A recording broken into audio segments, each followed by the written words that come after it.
Friends, welcome back to my channel. So ಎಲ್ಲರೂ ಹೇಗಿದ್ದೀರಾ? ನಾನು ಕೂಡ ಚೆನ್ನಾಗಿದ್ದೀನಿ. ನೀವೆಲ್ಲರೂ ಚೆನ್ನಾಗಿದ್ದೀರಾ ಅಂತ ಭಾವಿಸ್ತಾ ಇವತ್ತಿನ ವೀಡಿಯೋ ಸ್ಟಾರ್ಟ್ ಮಾಡ್ತಾ ಇದ್ದೀನಿ. ಇವತ್ತು ಸಿಂಪಲ್ಲಾಗಿ ಚಿಕ್ಕದಾಗಿ ಒಂದು ಸ್ನ್ಯಾಕ್ಸ್ ರೆಸಿಪಿ ತೋರಿಸ್ತಾ ಇದ್ದೀನಿ. ಇವಾಗಂತೂ ತುಂಬ ಸಿಕ್ಕಾಪಟ್ಟೆ ಚಳಿಯಪ್ಪ, ಎಲ್ಲ ಕಡೆನೂ ತುಂಬ ಅಂದರೆ ತುಂಬ ಚಳಿ ಇದೆ. ಮಕ್ಕಳಿಗೆ ಈವ್ನಿಂಗ್ ಟೈಮ್ ಸ್ನ್ಯಾಕ್ಸ್ಗೋಸ್ಕರ ಏನಾದರೂ ಚಿಕ್ಕದಾಗಿ ರೆಸಿಪಿ ಮಾಡಬೇಕು ಅಂದರೆ ಈ ರೀತಿ ಮಾಡ್ಕೊಳ್ಳಿ, ತುಂಬ ಟೇಸ್ಟಿಯಾಗಿರುತ್ತೆ.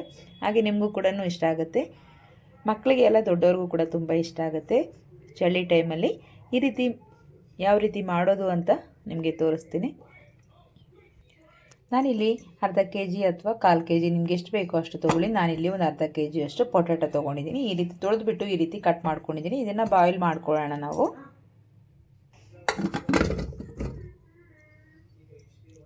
ಈಗ ಇದನ್ನು ಕುಕ್ಕರ್ ಕ್ಯಾಪ್ ಹಾಕಿ ಒಂದು 2ರಿಂದ 3 ವಿಸಿಲ್ಸ್ ಹಾಕ್ಸೋಣ. ನಮಗೆ ಇದು ಮೆತ್ತಗೆ ಬೇಯಬೇಕಾಗತ್ತೆ. ಈಗ ಸ್ಟವ್ನ ಆನ್ ಮಾಡಿಕೊಂಡು ಕುಕ್ಕರ್ನ ಇಟ್ಟಿದ್ದೀನಿ. ಇವಾಗ ಕ್ಲೋಸ್ ಮಾಡಿ ಒಂದು 2ರಿಂದ 3 ವಿಸಿಲ್ಸ್ ಹಾಕ್ಸೋಣ. ಈಗ 1 ಕಪ್ಪು ನಾನು ಮೈದಾ ಹಿಟ್ಟು ತೊಗೊಂಡಿದ್ದೀನಿ. ಈಗ ಮಿಕ್ಸಿಂಗ್ ಬೌಲ್ಗೆ ಸೇರಿಸೋಣ. ಈಗ ಇದಕ್ಕೆ ಸ್ವಲ್ಪ ಅಜ್ವಾನ ತೊಗೊಳ್ಳಿ. ಈ ರೀತಿ ಒಂದು ಅರ್ಧ ಟೇಬಲ್ ಸ್ಪೂನಷ್ಟು ಸ್ವಲ್ಪ ಕ್ರಷ್ ಮಾಡಿಬಿಟ್ಟು ಇದರಲ್ಲಿ ಹಾಕ್ಕೊಳ್ಳಿ. ಹಾಗೆ ಸ್ವಲ್ಪ ಸಾಲ್ಟ್. ಈಗ ಮಿಕ್ಸ್ ಮಾಡ್ಕೊಳ್ಳೋಣ. ನಾವು ಚಪಾತಿ ಹಿಟ್ಟು ಅದಕ್ಕೆ ಕಲಿಸ್ಕೊಂಡ್ರೆ ಸಾಕಾಗುತ್ತೆ. ಸ್ವಲ್ಪ ಸ್ವಲ್ಪ ನೀರನ್ನು ಸೇರಿಸಿ ನೀಟಾಗಿ ಮಿಕ್ಸ್ ಮಾಡ್ಕೊಳ್ಳೋಣ. ತುಂಬ ಚೆನ್ನಾಗಿರುತ್ತೆ. ಒಂದ್ಸರಿ ಟ್ರೈ ಮಾಡಿ ನೋಡಿ. ಮಕ್ಕಳಿಗಂತೂ ತುಂಬಾ ಇಷ್ಟ ಆಗುತ್ತೆ. ಅದರಲ್ಲೂ ಸಂಜೆ ಟೈಮು ಬಂದ ತಕ್ಷಣ ಈ ರೀತಿ ಮಾಡಿಕೊಡೋದ್ರಿಂದ ತುಂಬ ಇಷ್ಟಪಟ್ಟು ತಿಂತಾರೆ. ಹಾಗೆ ನಾವು ಕೂಡ, ನಮಗೂ ಕೂಡ ಇಷ್ಟ ಆಗುತ್ತೆ. ಈ ಚಳಿ ತುಂಬ ಜಾಸ್ತಿ ಇರೋದ್ರಿಂದ ಏನಾದರೂ ತಿನ್ನಬೇಕು ಅನ್ನಿಸ್ತಾ ಇರುತ್ತೆ ಮನೇಲಿದ್ದಾಗ. ಈಗ ಕಲಸಿದ್ದಾಗಿದೆ. ಈ ರೀತಿ ಅದಕ್ಕೆ ನಾವು ಕಲಿಸ್ಕೋಬೇಕಾಗತ್ತೆ. ನೋಡಿ, ಈ ರೀತಿ ತುಂಬ ಗಟ್ಟಿನೂ ಬೇಡ, ತುಂಬ ತೆಳುಗೂ ಬೇಡ, ಈ ರೀತಿ ಕಲಿಸ್ಕೋಬೇಕು. ಸೊ ಇದನ್ನು ಕ್ಲೋಸ್ ಮಾಡಿ ನಾವು ಸ್ವಲ್ಪ ಹೊತ್ತು ಬಿಟ್ಬಿಡೋಣ. ನಮಗೆ ಪೊಟ್ಯಾಟೊ ಬಾಯ್ಲ್ ಆಗೋಕೆ ಇಟ್ಟಿದ್ದೀವಲ್ಲ, ಅದು ಬಾಯ್ಲ್ ಆಗೋ ಅಷ್ಟೊತ್ತಿಗೆ ಸಾಕಾಗುತ್ತೆ. ಒಂದು 10ರಿಂದ 15 ನಿಮಿಷ. ಈಗ ಇದಾಗಿದೆ. ಸಿಪ್ಪೆ ತೆಕ್ಕೊಂಡು ಮ್ಯಾಶ್ ಮಾಡ್ಕೊಳ್ಳೋಣ. ಈಗ ನೋಡಿ, ನಾನೆಲ್ಲ ಸಿಪ್ಪೆ ತೆಗೆದು ಈ ರೀತಿ ಇಟ್ಕೊಂಡಿದ್ದೀನಿ. ಇವಾಗ ಇದಕ್ಕೆ ಸ್ವಲ್ಪ ನಾವು ಮಸಾಲೆ ಪದಾರ್ಥನ ಸೇರಿಸ್ಕೋಬೇಕಾಗುತ್ತೆ. ಇದಕ್ಕೆ ಸ್ವಲ್ಪ ಟರ್ಮರಿಕ್ ಪೌಡರು, ಈಗ ಸ್ವಲ್ಪ ಗರಂ ಮಸಾಲ, ಸ್ವಲ್ಪನೇ ಒಂದು ಅರ್ಧ ಟೇಬಲ್ ಸ್ಪೂನಷ್ಟು, ಈಗ ಸ್ವಲ್ಪ ರೆಡ್ ಚಿಲ್ಲಿ ಪೌಡರು, ಈಗ ಸ್ವಲ್ಪ ಚಾಟ್ ಮಸಾಲ, ಈಗ ಇದಕ್ಕೆ ಸ್ವಲ್ಪ ನಾವು ಸಾಲ್ಟನ್ನು ಸೇರಿಸ್ಕೊಳ್ಳೋಣ. ನಾವು ಹಿಟ್ಟಿಗೂ ಮಿಕ್ಸ್ ಮಾಡುವಾಗ ಸ್ವಲ್ಪ ಹಾಕಿದ್ದೀವಿ, ಈಗ ಸ್ವಲ್ಪ ಸೇರಿಸ್ಕೊಳ್ಳೋಣ. ಈಗ ಸ್ವಲ್ಪ ಮ್ಯಾಶ್ ಮಾಡ್ಕೊಂಡ್ಬಿಡೋಣ.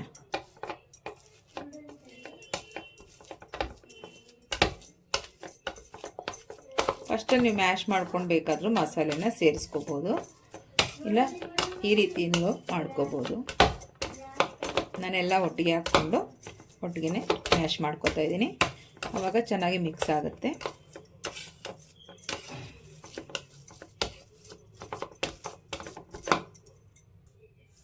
ಈಗ ಎಲ್ಲ ಮಿಕ್ಸ್ ಮಾಡ್ಕೊಂಡು ಈ ರೀತಿ ಒಂದು ಸೈಡಿಗೆ ಇಟ್ಕೊಳ್ಳೋಣ. ಈಗ ನಾವು ಕಲಸಿಟ್ಕೊಂಡಿರೋ ಹಿಟ್ಟನ್ನು ತೆಗೆದುಕೊಳ್ಳೋಣ. ನೋಡಿ, ಚೆನ್ನಾಗಿ ನೆಂದಿದೆ. ಇವಾಗ ಒಂದು ಸರಿ ಚೆನ್ನಾಗಿ ಮಿಕ್ಸ್ ಮಾಡಿಕೊಂಡು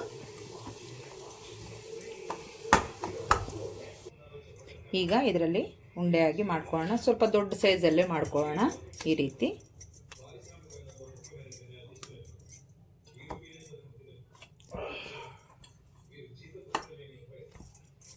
ಈ 2 ಉಂಡೆ ಆಗಿ ಮಾಡ್ಕೊಳ್ಳೋಣ.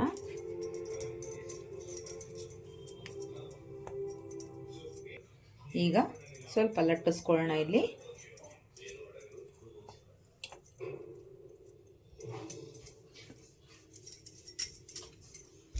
ಚಪಾತಿಯ ಆಕಾರದಲ್ಲಿ ನಾವು ಒಂದು ದೊಡ್ಡ ಸೈಜ್ ಎಷ್ಟಾಗುತ್ತೋ ಅಷ್ಟು ಲಟ್ಟಿಸ್ಕೊಳ್ಳಿ. ಬಟ್ ತುಂಬ ತೆಳುಗೆ ಲಟ್ಟಿಸ್ಕೋಬಾರ್ದು. ಚಪಾತಿ ಥರ ತುಂಬ ತೆಳುಗಿರಬಾರ್ದು, ಸ್ವಲ್ಪ ದಪ್ಪ ಇರಬೇಕು. ತೋರಿಸ್ತೇನೆ ನಾನು ನನಗೆ ಯಾವ ರೀತಿ ಅಂತ, ಎಷ್ಟಿರಬೇಕು ಅಂತ ಹೇಳಿ. ನೋಡಿ, ಈಗ ಲಟ್ಸಿದ್ದೀನಿ. ನೋಡಿ, ನಮಗೆ ಇಷ್ಟು ದಪ್ಪ ಇರಬೇಕಾಗತ್ತೆ. ತುಂಬ ತೆಳು ಇರಬಾರ್ದು, ಈ ರೀತಿ ಇರಬೇಕು. ಇನ್ನೊಂದು ಇದೇ ರೀತಿ ಮಾಡ್ಕೊಳ್ಳೋಣ. ಸ್ವಲ್ಪ ತಿಕ್ಕೇ ಇರಬೇಕು, ಜಾಸ್ತಿ ಹಿಟ್ಟನ್ನು ಹಾಕ್ಕೋಬೇಡಿ. ನಾನು ಹಿಟ್ಟನ್ನು ಹಾಕ್ಕೊಂಡು ಆಮೇಲೆ ಸೈಡಿಗೆ ಇಲ್ಲಿ ತೆಗೆದಿಟ್ಕೊಂಡಿದ್ದೀನಿ. ನೋಡಿ, ಇಲ್ಲಿ ಎಷ್ಟು ಬೇಕೋ ಅಷ್ಟು ಮಾತ್ರನೇ ಈ ರೀತಿ ಲಟ್ಟಿಸ್ಕೋಬೇಕು. ಅಷ್ಟು ದಪ್ಪ ಇದ್ದರೆ ಸಾಕಾಗುತ್ತೆ. ಈಗ ಇದನ್ನು ಪಕ್ಕಕ್ಕೆ ಇಟ್ಕೊಳ್ಳೋಣ. ಈಗ ಇನ್ನೊಂದು ಕೂಡ ಲಟ್ಟಿಸ್ಕೊಳ್ಳೋಣ. ಆದಷ್ಟು ಕಮ್ಮಿ ಪ್ರಮಾಣದಲ್ಲಿ ಹಿಟ್ಟನ್ನು ಹಾಕ್ಕೊಳ್ಳಿ. ತುಂಬ ಜಾಸ್ತಿ ಹಾಕ್ಕೊಳ್ಳೋದಕ್ಕೆ ಹೋಗಬೇಡಿ.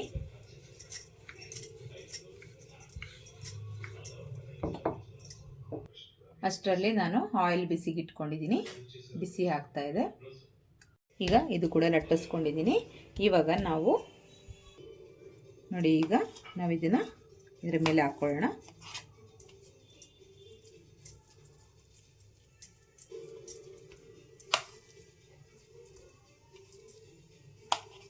ಎಷ್ಟು ಬೇಕಾಗುತ್ತೋ ಅಷ್ಟು ಕರೆಕ್ಟಾಗಿ ಹಾಕ್ಕೊಂಡು ಈ ರೀತಿ ಸೈಡಲ್ಲೆಲ್ಲ ಇದು ಮಾಡ್ಕೋಬೇಕು.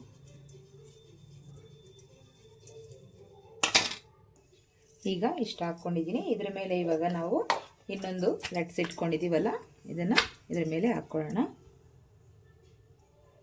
ಈ ರೀತಿ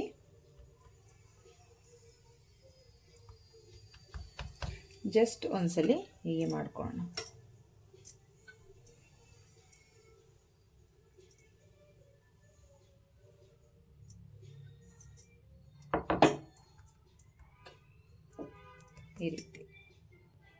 ಈ ರೀತಿ ಒಂದ್ಸರಿ ಮೇಲೆ ತೆಗೆದುಬಿಟ್ಟು ನೀವು ಮತ್ತೆ ಹಾಕ್ಕೊಳ್ಳಿ.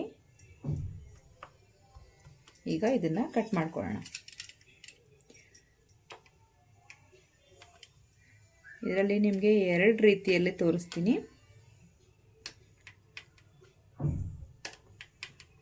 ಈ ರೀತಿ ಕಟ್ ಮಾಡ್ಕೋದು. ನೀವು ಇದೇ ಇರಬೇಕು ಅಂತ ಏನಿಲ್ಲ, ನೈಫಲ್ಲಿ ಕೂಡ ಕಟ್ ಮಾಡ್ಕೋಬೋದು.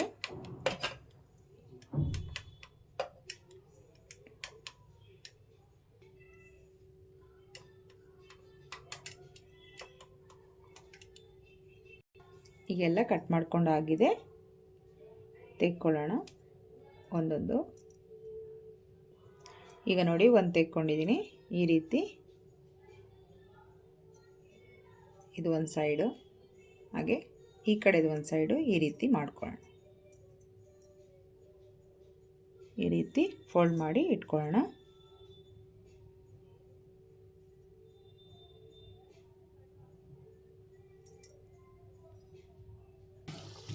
ಈಗ ನೋಡಿ, ಈ ರೀತಿಯಾದರೂ ನಾವು ಮಾಡಿ ಡಿಸೈನಾಗಿ ಇಟ್ಕೋಬೋದು. ಇಲ್ಲ ಅಂದರೆ ನಾವು ಅದೇ ರೀತಿ ಸ್ಕ್ವಯರ್ ಶೇಪಲ್ಲೂ ಹಾಗೆ ಬಿಡ್ಬೋದು. ಈ ರೀತಿ ಕೂಡ ಹಾಗೆ ಈ ರೀತಿ ಮಾಡ್ಕೊಂಡು ಕೂಡ ನಾವು ಹೀಗೆ ಸ್ವಲ್ಪ ಈ ರೀತಿ ಟರ್ನ್ ಮಾಡ್ಕೊಂಡು ಕೂಡ ಹಾಕ್ಕೋಬೋದು. ಈ ರೀತಿ ಇದು ಕೂಡ ಒಂದು ಚೆನ್ನಾಗಿ ಬರುತ್ತೆ. ಈ ಥರ ಈಗ ಆಯಿಲಲ್ಲಿ ಬಿಟ್ಕೊಳ್ಳೋಣ ಒಂದೊಂದೇ.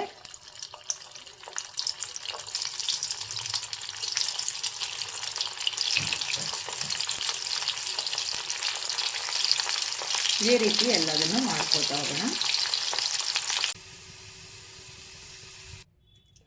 ಈಗ ನೋಡಿ, ಪ್ಲೇಟ್ಗೆ ಸರ್ವ್ ಮಾಡಿದ್ದೀನಿ ಯಾವ ರೀತಿ ಇದೆ ಅಂತ. ನಮಗೆ ಯಾವ ರೀತಿ ಡಿಸೈನ್ ಬೇಕಾದರೂ ಮಾಡ್ಕೋಬೋದು. ನೋಡಿ, ನಾನಿಲ್ಲಿ ಈ ರೀತಿ ಡಿಸೈನ್ ಕೂಡ ಮಾಡಿದ್ದೀನಿ. ಹಾಗೆ ಮಕ್ಕಳಿಗೆ ಇಷ್ಟ ಆಗುತ್ತೆ, ಒಂದೊಂದು ಕೈಯಲ್ಲಿ ಇಟ್ಕೊಂಡು ಓಡಾಡ್ಕೊಂಡು ತಿಂತಾರೆ ಅನ್ನೋ ಕಾರಣಕ್ಕೆ ನಾನು ಸ್ವಲ್ಪ ಈ ರೀತಿ ಡಿಫ್ರೆಂಟ್ ಶೇಪಲ್ಲಿ ಮಾಡಿದ್ದೀನಿ. ತುಂಬ ಚೆನ್ನಾಗಿರುತ್ತೆ ಮಕ್ಕಳಿಗೆ, ದೊಡ್ಡವ್ರಿಗೆಲ್ಲರಿಗೂ ಈವ್ನಿಂಗ್ ಸ್ನ್ಯಾಕ್ಸ್ ಆಗಿ. ಮಿಸ್ ಮಾಡದೆ ಒಂದ್ಸರಿ ಟ್ರೈ ಮಾಡಿ. ನಿಮ್ಮ ಮಕ್ಳಿಗೂ ಇಷ್ಟ ಆಗುತ್ತೆ, ನಿಮಗೂ ಕೂಡ ಇಷ್ಟ ಆಗುತ್ತೆ. ಮತ್ತೆ ಸಿಗೋಣ ನೆಕ್ಸ್ಟ್ ವಿಡಿಯೋದಲ್ಲಿ. ಅಲ್ಲಿವರೆಗೂ ಟೇಕ್ ಕೇರ್, ಬಾಯ್ ಬಾಯ್.